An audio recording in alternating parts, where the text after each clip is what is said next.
कनकमहामणिभूषितलिङ्गं पणिपतिविसिताशोभितलिङ्गं दक्षसूयज्ञविनाशकलिङ्गं तत्प्रणमामि सदा शिवलिङ्गम्।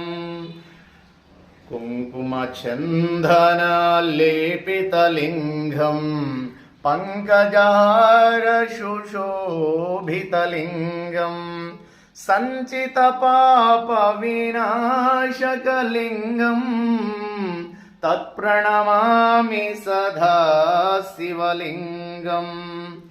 देवगणार्चितं सेवितलिङ्गं भावै भक्तिभिरेव च लिङ्गं दिनकरकोटिप्रभाकरलिङ्गं तत्प्रणमा